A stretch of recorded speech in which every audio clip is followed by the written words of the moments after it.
राजकीय महाविद्यालय जमवारामगढ़ जयपुर में विषय इतिहास के अंतर्गत हम द्वितीय वर्ष के प्रथम प्रश्न पत्र में मध्यकालीन भारत का इतिहास का अध्ययन कर रहे थे। और मध्यकालीन भारत के इतिहास के अंतर्गत हम विजयनगर साम्राज्य को पढ़ा रहे थे। विजयनगर साम्राज्य की स्थापना एवं संगम वंश के बारे में हमने इससे पहले की वीडियो में अध्ययन कर लिया। अब हम विजयनगर साम्राज्य के जो संगम वंश के पश्चात जो राजवंश हुए उसके बारे में अध्ययन कर रहे हैं।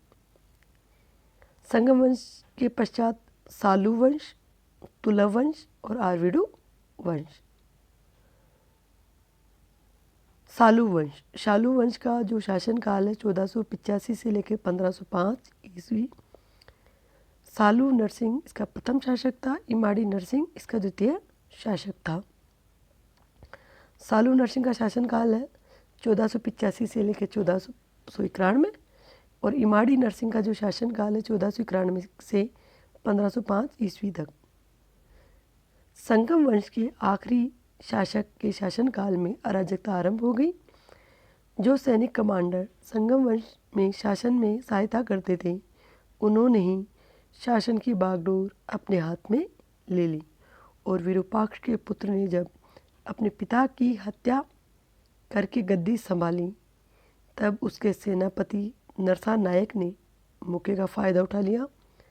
स्वयं गद्दी पर अधिकार करते हुए सालू नरसिंह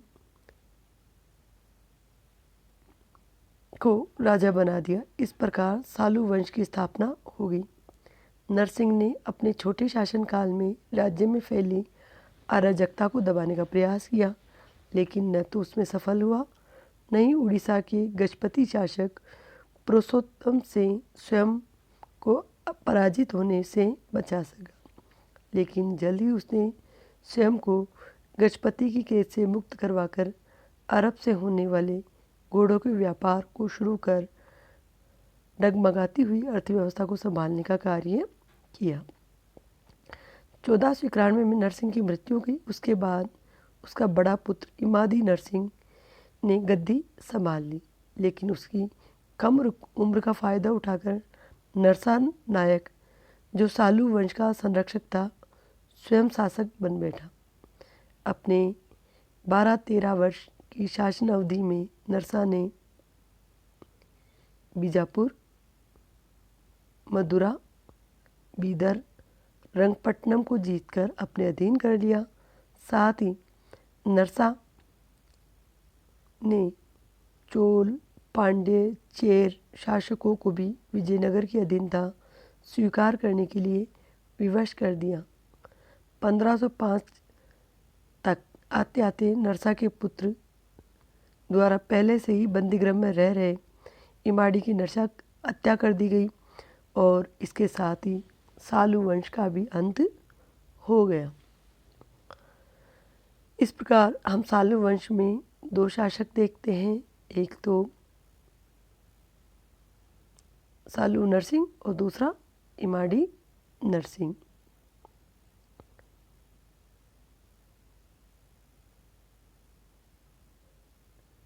तुलव वंश इसका जो शासन काल है 1505 से लेकर 1570। जो नरसा नायक था उसका पुत्र वीर नरसिंह ने इमाड़ी की हत्या कर दी और अपने नए राजवंश तुलव वंश राजवंश की स्थापना की।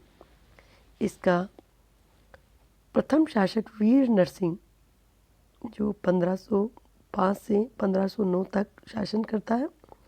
वीर नरसिंह ने एक अच्छे उदार राजा के रूप में स्थापित होने का प्रयास किया। उसमें वह सफल भी रहा। उसने सेना को पुनः संगठित किया और सैन्य शक्ति बढ़ाने के लिए पुर्तगाल से पुनः अरबी घोड़ों का व्यापार आरंभ किया।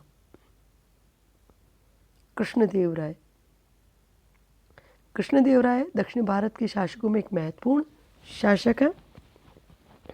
कई बार ये प्रतियोगी परीक्षाओं में भी पूछा जाता है। वीर नरसिंह की मृत्यु हो जाने के पश्चात उसका छोटा भाई कृष्णदेवराय ने गद्दी संभाल ली। अपने 22 वर्षों के शासन में कृष्णदेवराय ने विजयनगर को पुनः उत्कर्ष की चोटी पर पहुंचा दिया। अपने शासनकाल में कृष्णदेवराय ने बीदर के सुल्तान, उमदपुर के विद्रोही सामंत और बीजापुर के शासक को हराकर अपना आधिपत्य स्थापित कर लिया था।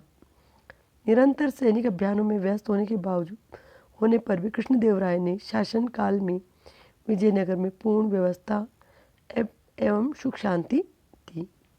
यही वह समय था जब दक्षिण भारत में सर्वश्रेष्ठ मंदिर, गोपुरम आदि का निर्माण हुआ था। कृष्णदेवराय ने धर्म, सैन्य, कला के क्षेत्र में उल्लेखनीय कार्य किए थे। यहाँ तक कि बाबर, जो भारत में आक्रमण करने के लिए आया था, ने अपनी आत्मकथा तुजुक ए बाबरी, कई बार क्वेश्चन पूछा जाता है कि बाबर की आत्मकथा का नाम क्या है और किस दक्षिण भारतीय शासक के बारे में उसने लिखा है।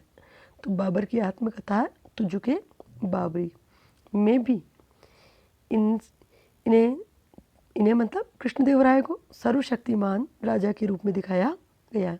अर्थात दक्षिण भारत के शासक कृष्णदेवराय के बारे में बाबर ने अपनी आत्मकथा में लिखा है और इसे एक शक्तिशाली शासक बताता है।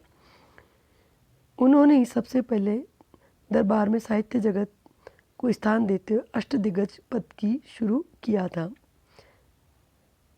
कृष्णदेवराय ने अपने दरबार में अष्टदिग्गज, जो साहित्य के जो श्रेष्ठ विद्वान थे, उनको रखा था और जिसे बाद में अकबर ने अपने शासनकाल में नवरत्न के नाम से संबोधित किया। अर्थात अकबर ने भी जो साहित्य के जो विद्वान जो व्यक्ति रखे थे उनको बाद में नवरत्न के नाम से पुकारा। अपने जीवन काल में कृष्णदेवराय ने अपने भाई अच्युत देवराव को उत्तराधिकारी घोषित कर दिया। कृष्णदेवराय की उपलब्धियां बहुत हैं। कृष्णदेवराय विजयनगर का महानतम एवं भारतीय इतिहास के महानतम शासकों में एक था। वह महान योद्धा, सेनानायक, उसने अनेक युद्ध किए और उन सभी में उसने सफलता प्राप्त की। सर्वप्रथम उसने विद्रोही सामंतों का दमन किया, अपनी अधीनता स्वीकार करवाई, उड़ीसा के गजपति प्रताप रुद्रदेव को पराजित किया और उससे विजयनगर की भूमि वापस ले ली जो पूर्व के काल में चली गई थी। उसने बीजापुर को पराजित किया, गुलबर्गा के किले को भूमिसात किया। कृष्णदेवराय जितना महान शासक था उतना ही योग्य भी। उसके शासन व्यवस्था का पुनः संगठन किया। वह स्वयं वैष्णव धर्मावलंबी था, लेकिन अन्य धर्मों के प्रति उसका सम्मान एवं सहिष्णुतापूर्ण व्यवहार था। उसने पुर्तगाली शासक अल्बुकर्क के साथ मित्रतापूर्ण संबंध कायम किए और भटकल में उसे एक किला बनाने की आज्ञा दी। पुर्तगाली यात्री डोमिनो पाइज लिखता है कि वह इतना विद्वान एवं पूर्ण शासक है जितना कि होना संभव है। वह प्रसन्नचित्त और हास्यप्रिय है। वह विदेशियों को सम्मानित करता है और दयापूर्वक उनका स्वागत करता है। उनकी दशा जानने के लिए उनसे सभी मामलों की पूछताछ करता है। वह महान न्यायप्रिय शासक है, किंतु कभी कभी उसे क्रोध वेश का दौरा भी हो जाता है। अपने पद, सेना तथा भूमि की दृष्टि से वह किसी भी सम्राट से बढ़कर है, किंतु सभी दृष्टि से वह इतना वीर तथा पूर्ण है कि उसके पास जो भी कुछ है वह उस जैसे व्यक्ति के पास जो होना चाहिए उसकी तुलना में कुछ भी नहीं है। इस प्रकार हम देखते हैं कि कृष्णदेवराय एक महान शासक और विजेता योग्य शासक था। कृष्णदेवराय के पश्चात जो शासक गद्दी पर बैठता है वह है अच्युत देव राय। अच्युत देव राय अपने भाई की भांति उतना कुशल योग्य नहीं था, लेकिन विजयनगर में अशांति नहीं होने दी, यही उसकी उपलब्धि है। न ही किसी सीमा का अतिक्रमण होने दिया। इसकी मृत्यु के बाद सत्ता अच्युत देव राय के भतीजे सदाशिव राय के पास आ गई।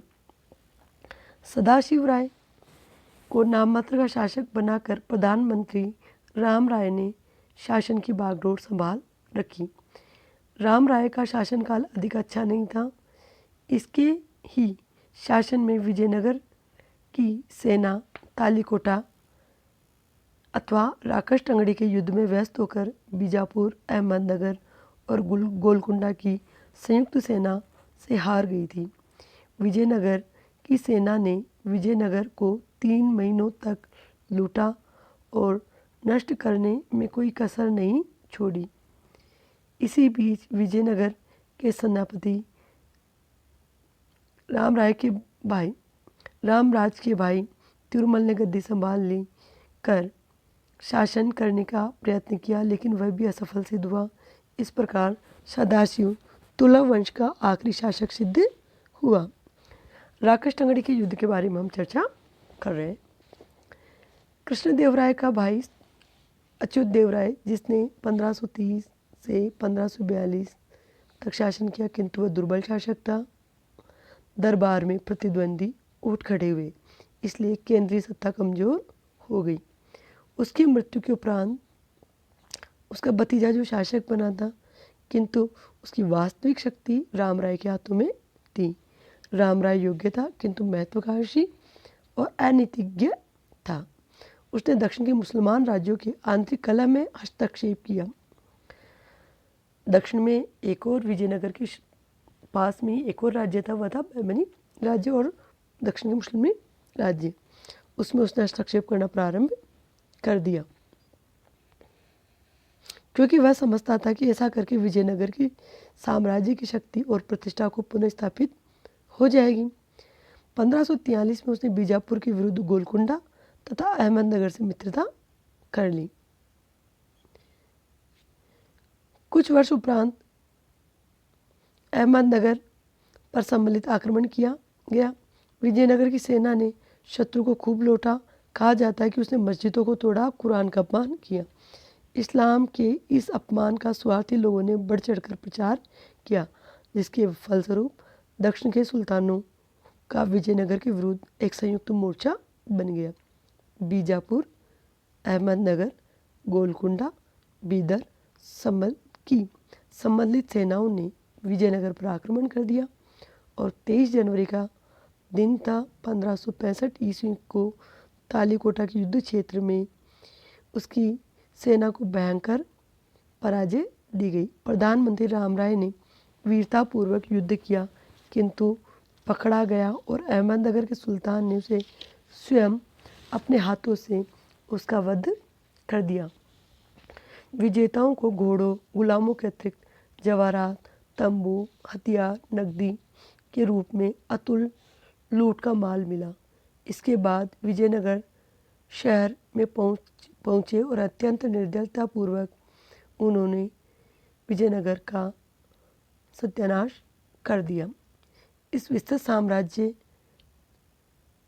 नामक ग्रंथ का लेखक सेवेल लिखता है कि संसार के इतिहास में कभी भी इतने वैभवशाली नगर का इस प्रकार सहसा सर्वनाश नहीं किया गया जैसा कि विजयनगर का। यद्यपि तालीकोटा के युद्ध ने विजयनगर साम्राज्य को पंगु बना दिया, किंतु उसके अस्तित्व को नहीं मिटा सके। विजय के उपरांत चारों सुल्तानों में पारस्परिक ईर्ष्या की ज्वाला पुनः प्रज्वलित होने लगी, जिसके कारण विजयनगर का अंत करने के लिए मिलकर कार्य न कर सके। उनकी ईर्ष्या के कारण विजयनगर अपनी खोई हुई भूमि एवं शक्ति को पुनः प्राप्त करने में समर्थ हो सका। आरवीडू वंश का जो शासन है 1570 से 1650। तिरुमल ने सदाशिव का थोड़े समय तक साथ दिया, लेकिन 1570 में स्वयं शासक बनकर आर्वीडु वंश की स्थापना की। लेकिन इस वंश का कोई भी शासक विजयनगर को वापस उसका श्री और सौंदर्य नहीं लौटा सका। फिर भी इस वंश के समय में विजयनगर ने तालीकोटा के युद्ध के पश्चात हुए विजयनगर की प्रतिष्ठा को पुनः स्थापित करने में कुछ सफलता अवश्य पाई।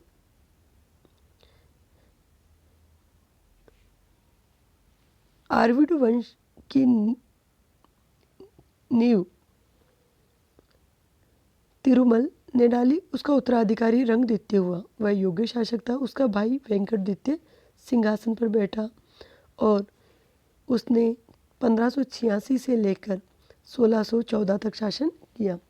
उसके शासन काल में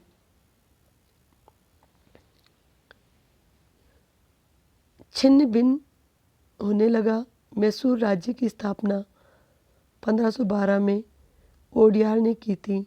पूर्ण स्वायत्तता स्वीकार करके भयंकर भूल की। इस वंश का अंतिम स्वतंत्र शासक रंग तृतीय हुआ। उसमें भी इतनी शक्ति नहीं थी कि विद्रोही सामंतों का दमन कर सके। बीजापुर गोलकुंडा के सुल्तानों के आक्रमणों को रोक सकता था। परिणाम तो यह हुआ कि श्रीरंगपट्टनम, बैदनूर, मदुरा, तंजौर आदि के अधीनस्थ नायकों अथवा सामंतों ने अपने आप को स्वतंत्र कर लिया और इस प्रकार वैभवशाली विजयनगर साम्राज्य का अंत हो गया। आगे के वीडियो में हम विजयनगरी शासन व्यवस्था के बारे में अध्ययन करेंगे। धन्यवाद। विजयनगर से संबंधित आप सारे वीडियो को ध्यानपूर्वक देखिए। दक्षिण भारत के इतिहास में विजयनगर साम्राज्य का एक महत्वपूर्ण इतिहास है।